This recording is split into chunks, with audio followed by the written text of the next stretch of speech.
Well, a very good evening to each and every one of you, and welcome to this week's episode of Your Manchester. We are here at Hope Mill Theatre, and boy, oh boy, are we turning it on. Stick around and welcome to Your Manchester.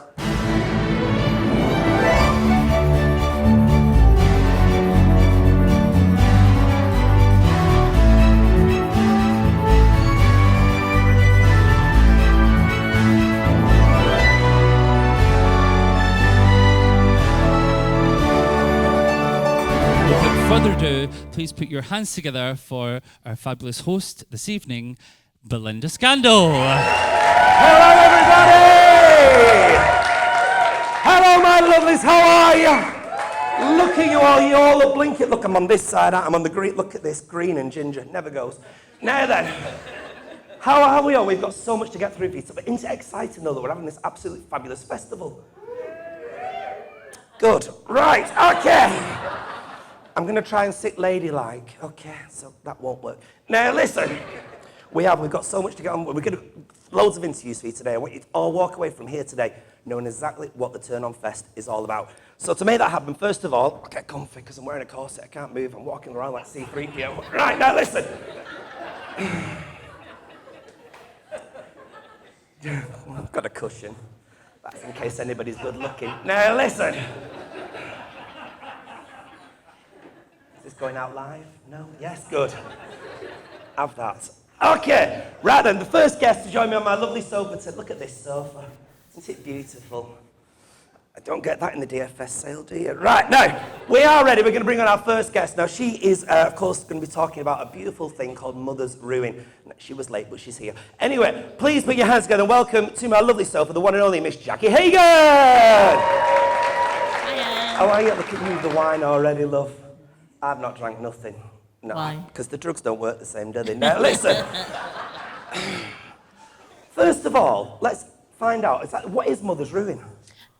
So Mother's Ruin is an organisation and a charity, and we put on lots of performance events. So there's Mother's Ruin, the night, which is, it's kind of like anarchic, but really well organised, you know?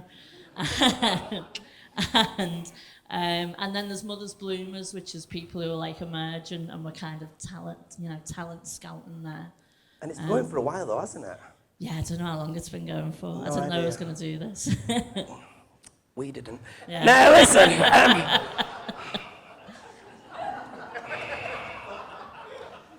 Nevertheless, you've got two fabulous shows for this festival, haven't you? Do you want to talk a bit about them? Yeah, sure. So on the 18th of January is Mothers Speaks, and that is hosted by myself. I won't be dressed like Safi from Ab Fab, will be a sequence thing that knew what was going to happen. That was me, sorry. Ghost. Nice. Go on. And there's a lot going on there. There's a lot of poetry, but it's not shit. And Can I just say, we are really selling this festival so far, aren't we? I tell you. Hey? It's worth coming just to see what goes wrong. It's it is. Go on. So we've got the likes of Jerry Potter, Claire Shaw, and there's like some rap and some dance just to break up, the boredom. And not really. Not really. And then on the 25th is Mother's Shows, and that's hosted by Jonathan Mayer. Fuck. I haven't got a clue. Bet Tracy Bennett didn't get this reverse sound, though, did she? Now, listen. Well, thank you very much. I'm excited about it. Are you looking forward to it? Excellent. Yeah, of course, yeah. Give her a big round of applause for Jackie Hagan! Thank you, Jackie. I'll take that off you. Mother's Ruin, everybody, on the 18th and the 25th of January, bringing you two fantabulous shows. That's not my coil. More shows, more details available soon. In the meantime, we're going to be talking about the wonderful Hope Mill commissions. Obviously, Joe's been speaking about them out there. We thought we'd delve a bit deeper into them. So the first person we are going to be speaking to is a lovely lady called Mandla Ray. Mandla Ray, where are you here, Mandla Ray? Come on, my darling. As British as a watermelon is the show that you're partaking in. Tell us more about it. So it's a solo show. It's about my life as a formerly illegal immigrant in the UK, and watermelons. I'll be smashing them around, throwing around. You might get hit in the face by one. I don't know. Yeah, it'll be fun. Lovely. But what's the story? You need to come see the show. I can't give it all away, Well, can just I? give us a premise. Premise. Yeah. So, going from being illegal into now trying to apply to be British and sort of trying to figure out what that means for me, if that means anything at all. And Does it mean anything? No? still Okay. trying to figure All it right. out. I don't know. You know, you've got to be in it to win it, haven't you? And lovely. So you're doing that on your own. How's that been putting that together for yourself then? It's been really fun. Yeah? It's a challenge. I've always done spoken word poetry before. Since my first sort of venture into theatre making, so I'm excited. But it's not had any negative feedback yet. No one's gone, this is a load of crap, man. Well, you should just give up and try again. So it's good. They wouldn't dare if you're going to throw watermelons at them, would they? No.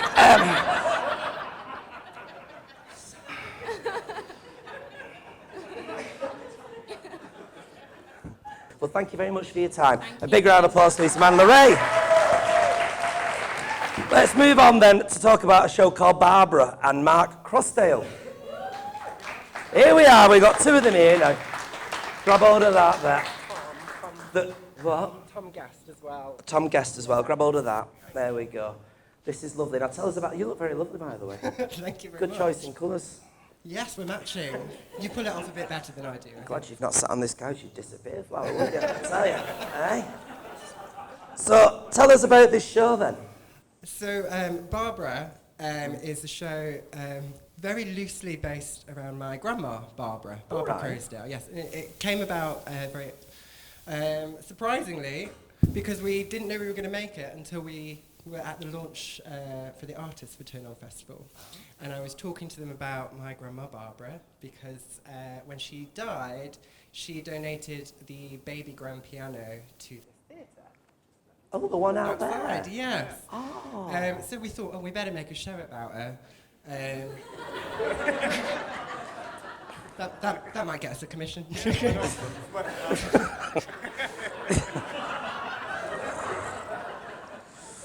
I'm missing songs of praise for this. Now, go on. So, So I wanted to make a show about Barbara, about her candlelit suppers, about her crumpets, and I wanted it to involve music. And I'm not a musician. no. No, but Tom here absolutely is. So he's doing all the music and writing the show with me. So what type of music we're looking to have in this show then? We're going to have songs that have existed in the past, and there's a new song that we're writing as well. So there'll be some new music, some songs that have existed. And when we were here doing our photo shoot, You've done a photo? we have. You'll have a calendar next one. We looked in the piano stool, which was the original piano stool that was your grandmother's, and we found loads of her music that was still in the I thought you were piano going to stool. say crumpets then. I did. honestly. Well, and that's what we'll be serving Thought it was everyone. full circle then, I did, honestly. So you found a load of what? A load of... Music in Music? the piano stool that was hers, which had all of her writing all over it. Oh, wow. So we're using some of that music, which are songs that people will definitely know, Yeah. but they will have come from her history as well. Oh, and how does that make you feel? It's an interesting show for me because I made a previous show. Where I talked about all of the matriarchs in my family, apart from Barbara, because we had an interesting relationship. So to talk about Barbara has been quite. She's here, isn't she? That's what it is. She knows. It's because we slagged off her crumpets. That's what it is. Well, the things that we're doing in this show, she might not be happy. She might not be happy. Why would she not be happy with it, Flower? Well, she's not really a show person, but she is going to do a tap dance.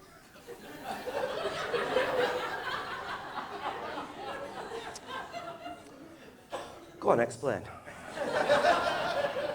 I just thought it'd be funny to see Barbara doing a tap dance. I can't tap the dance either. character. Yeah, the character. I So was- I'm going to be playing Barbara. You're going to be... She's not really... Well, she... I thought that's where you were going then. I thought No, I was going to she's- say we've not got Derek Agora anymore. Do you know what I mean? So, So I'll be playing Barbara, and Yeah. you'll be playing her long-suffering husband, Bernard. Renard. Bernard. Oh, Bernard. Yeah. Bernard in public, Bernard in private. Yes, that's me. So we'll be doing a candlelit supper, you know, with the full kind of appetizer, main course, but they're all going to be songs that people can sing along with, hopefully. Not too much, because Barbara will be taking most of the lyrics, but we'll also be serving crumpets. Lovely. Crumpets are included in the ticket price, I'd be disappointed now if there weren't, to be honest. No. I really would. and they're going to be buttered crumpets. Buttered crumpet. Because she didn't like, no jam. No jam. Oh, no, you don't put jam on a crumpet. You and Barbara would get on. Really? Yes. Yeah. Anyway. People will be encouraged to sing along as well. So the songs that we'll be doing will be songs that everybody knows. Like what? Go on, give us one. Let's see if we can get the audience joining in. So there'd be Lollipop. Don't know if you would have known Lollipop, that. lollipop, ooh, lolly, lolly, lolly, lollipop, lollipop, ooh, lolly, lolly, lolly, lollipop. Ba-doom, boom, boom. There we go. That's better. Give yourselves a round of applause, everybody. And also, I think it's important to mention it's a bit of a layered show because Barbara, she, in her later life, started to live with dementia. And the piano and the music was one of the things that always brought her back. And it's always the thing that kind of connected her back to the family, back to herself. So what we're trying to do, and it's a bit of an experiment for this show in February, it's how can we talk about dementia in a way that isn't so scary? And how can we start all facing dementia and working to live with dementia well? So it's how do we make that fun? we don't. You see, I knew we'd get to the heart of it. Yeah. I knew we'd get to the heart There's a of thing it. in there. So So it's not just a comedy by any means, then. well, no, yet to be seen Yet. if it's a comedy at all. Really? we love it. Wow. And when's it on? 1st of February. 1st of February. Yeah, at Right. 5 o'clock in the bar. Oh, I'm looking forward to that one. Thank you. We Not are. that I wasn't looking forward to the previous two. But it's going to be. I'll come to that one. Please do. I will. Just to meet back. $5 as well. It's only a fiver. $5 with a crumpet. £5 and you get a crumpet as well. Ah. I dare somebody to turn up and put a bit of jam on one of them crumpets. I'd do a day. Well, thank you very much for your time, gents. Give them both a big round of applause there. So we move on now to talk about a lovely show called Twisted Bollywood, everybody. Twisted Bollywood. And to talk about that, please welcome to my lovely sofa, Jahida. There you are. You pronounced it very well. Did I do all right there? You know what? That was spot on. Thank you very And you much. didn't like say Judah or Judah or No, I don't stutter. I'm not Gareth Gates. Jesus or something. Tell us Hiya. about this show then. Tell us all about it. Well, really, there's not much to tell. Hannah will know. Hi, Hannah. And Daisy, who, first of all, I've got to say thanks very much, because shit, without them, right, all the admin stuff won't get done, because I am typically an artist and I'm crap at that stuff. So thank you publicly. I appreciate you.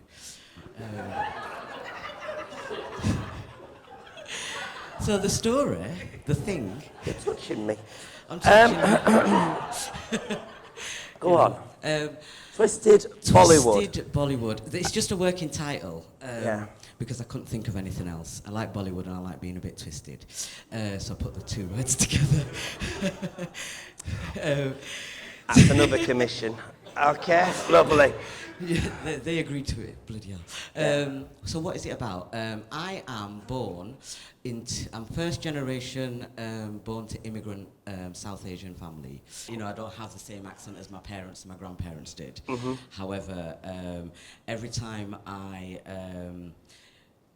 see Asians on TV or on theatre or whatever, there's always a little accent, and it's bullshit, because we're like 4th generation in now, and our grandmas and great-grandmas sound like that.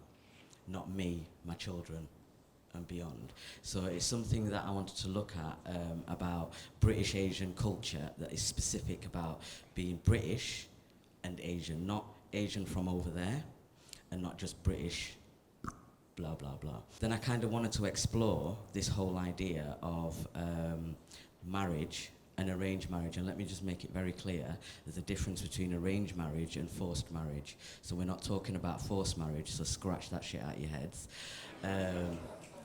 It's about arranged marriage and the fact that now we as queer people are legally able to marry. So one of the let me see the word, phenomenon? Yeah, that'll do. Yeah. Thank you. One of the in modern British Asian world is we fought against lots of the cultural stuff. Some of us left home, some of us are gay as fuck. Some of us, do you know what I mean? Like, so we fought. Oh, I do. I get a feeling you might be able to like really relate to what I'm saying right now.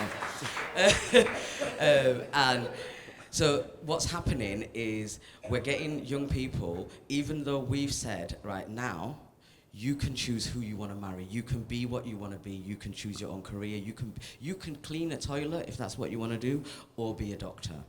I'm down with whatever you want to be. But what's happening more and more is young people are coming over and saying, actually, I'd like an arranged marriage. So I thought, what would happen if my child, I don't have a child, entrance, not an exit.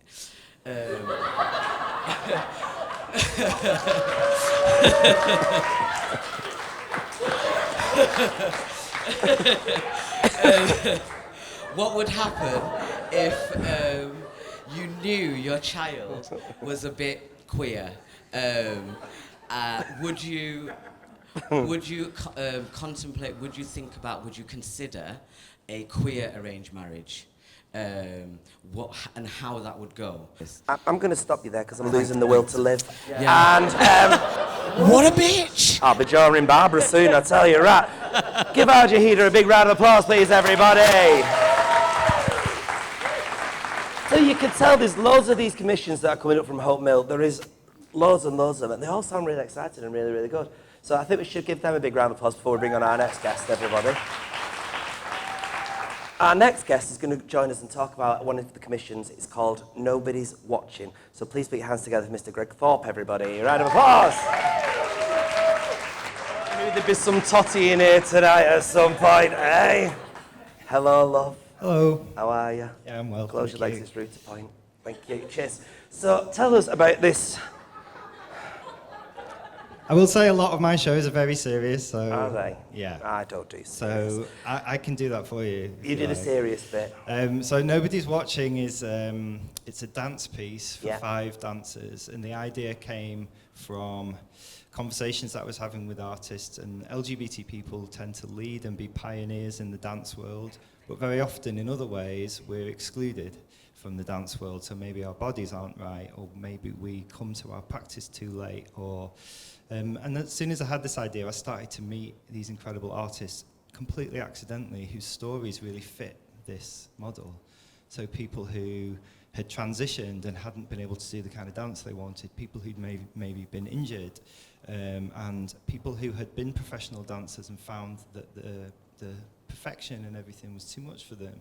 And so I've assembled a team of 5 really, really incredible dancers, and each of them have self-choreographed a new piece of work that tells a little something of that story. So when's Nobody Watching on then? That's a really good question. I've got it written down here. It's on the 23rd of January, and it will be in here. In the main arena. In the main arena, yeah. So what is Superbia? So Superbia is a project from Manchester Pride. It's an arts and culture project, and it's been running for about 5 years. And we support and curate and promote and fund LGBT art and artists of all kinds across the 10 boroughs of Greater Manchester. So that might be giving them a grant to get some work made. You can apply for grants of up to £1,000. We've got an events team that will support you to get your event off the ground. We promote LGBT events for free, and really try and find where the gaps are in programming and support and try and fill those. When you say they can get a grant for up to £1,000, what is the criteria? What is it that people have to adhere to? So as long as you identify as LGBTQIA and are living or making work in Greater Manchester, then you're eligible to apply for a grant. And the grants fund everything from artist fees to materials to venue hire to workshopping and mentoring. And we're really keen on arts for mental health. We understand that for marginalised people, getting a chance to make work, especially about themselves, is just really, really crucial to them giving a voice and a place in the world. And I don't know about you, but I think that all the best artists are from the LGBTQ community. Yes. Yeah, so absolutely. And so that's really our purpose and our goal. It sounds exciting. Now, you brought a couple of artists with you, haven't you? Yeah, so I've got a couple of my artists here tonight. Yes. I'm just going to put them on the spot. Just but, bring them up, Flower. Okay. They can join me or get comfy on the couch. Maz, would you like to join me? Come on, my love. And I guess maybe if Christian's still here and James, you might want to join me. But Christian I'm not going to put James, any pressure on you to do that. Oh, not on that. Here they come. Here comes. It's like The Price is Right when they're coming down from the audience. You come and sit next to me, love. So, that is superbia, isn't it? I tell you. So can I talk a little bit You about the work? talk. So Maz is a writer and a performer, and we've been supporting her work for a couple of years now. We co-published a book of hers last year, and she's one of my favourite performers, and I'm really excited to see where her work goes. And she's kind of transitioning from being a poet into more of a theatre maker. So I'm going to let you talk a little bit about that. Hi. So yeah, like Superbia has been a massive help, and one of Greg just as a person has been amazing. I put out my book about nearly exactly a year ago now, actually, and that whole process was amazing and slightly mad. And I thought, you know what I want in my life? More stress. So I've always been a bit of a drama queen. And the best way to get attention is to do theatre. And so I did Mother's Bloomers in November, in which I was very moody and very angry for 10 minutes. And this time I thought, you know what, let me try and be like nice and sweet and talk about happy things. So I'm doing a show about love and relationships and about how they can help us and harm us and all that loveliness. It's marvellous. Now, we have this gent. Hello. You're right. So, James is one of my very talented dancers. You're a dancer? And he was instrumental in getting me to actually do the show because his story fit my idea of what the project was about so much. So I'm going to let you talk about that, James. In brief. I'll be brief. Yeah, so Greg was actually my client in a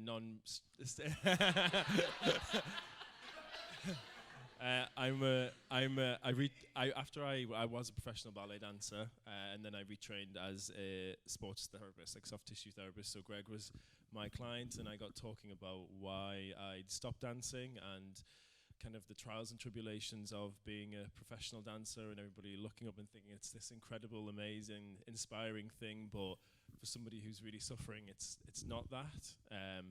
So Greg came to me a year ago and said, look, I'm thinking about doing this piece, and I was like, yeah, blah, blah, pipe dream, and then all of a sudden he was like, oh, by the way, it's in 2 months, can you start to pull something together? So yeah, and it's been great, and each of the dancers has their own personal story with dance, so it's been really quite amazing. We're like a little family now, aren't we? It's been nice just after 10 years of not doing anything to be around people who are really inspiring, and yeah, it's been quite an amazing little thing. But Greg's been like the little kind of mother to it all in a way, and it's been really nurturing and inspiring. At first I was like, why is this guy trying to help me, or why is this guy wanting to bring out this creative side and be really, you know, quite selfless in it all. And I was well suspicious.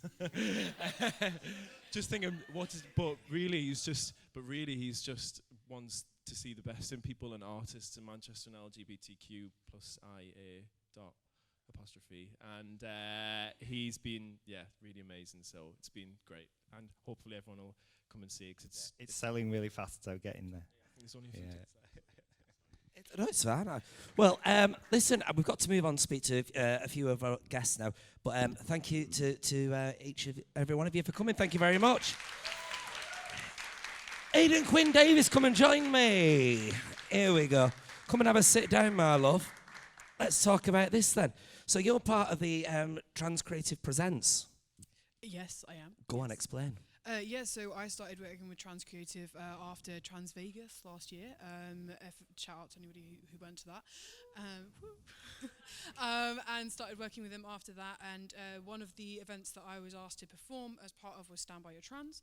And we decided it would be a perfect opportunity to bring it back for Turn On Festival. I'm really excited about it. It's a brilliant opportunity for gender minorities, gender talent to come, and we've got 5 featured artists as well as our open mic section at the end. So if anyone is of a gender minority and fancies, taking a moment to take up some space in this beautiful space, then that would be absolutely fantastic. In this space. Now, when's that on then?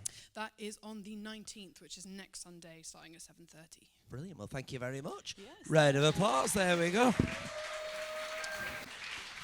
All right then, and finally we welcome the team behind Turn On's headline show, Absolute Certainty. Please welcome to my couch, Stuart Dylan Campbell of the Queer Dog Theatre. Come on down. You've not left him any room. Come on. Sit down, love. You're wearing the advertising. There we go. Right then, so first of all, Queer Dog. What is Queer Dog? The LGBTQ theatre company I started 2 years ago with the aim of telling as many varied LGBTQI stories as possible. Absolute Certainty is the first. It started as a one-act show that I wrote and directed 2 years ago, 2017, at the GM Fringe. And because it ended on a cliffhanger, there was a lot of response online and people coming up to me going, what happens next? Is there, I need to know. So I felt like I should probably write. So we've gone past the cliffhanger now. We have. And we'll get to find out when we watch this exactly what happened. Or will we? I can't tell you for sure. Oh. And how are you finding it as actors? Firstly, playing what must be a bit of a difficult role to stand in front of an audience when you know you're part of an LGBT plus festival, being a bit of a arsehole. I think it makes you look back and think about all the experiences you have as when you were younger, and kind of what maybe you were like as a child when you were in school, and realise that to challenge these things when you're young is kind of quite a good way of dealing with it. But seeing someone who's sort of your age in the play still behaving like that and still being aggressively homophobic towards someone that's meant to be family is quite I think you just see it quite a lot, and it's quite a sort of scary thing that still happens. Lovely. And who are you playing in this, please? So my character's name's Lee, and I play his best friend. So we're the same. Our job's actually construction workers, so it looks at that aspect of the world which might still have sort of them barbaric views. Like, it's not through and through. It's just using that as the example. Excellent. When can we find Absolute Certainty? It's on the final week of the show, so in 2 and a bit weeks, from the 28th of January through to Saturday the 1st of February. Excellent. Thank you very much for each of your time. Give them all a big round of applause there. All right, then, we are going to leave you by reminding you that you can do things with just one voice. Play that music. I thank you.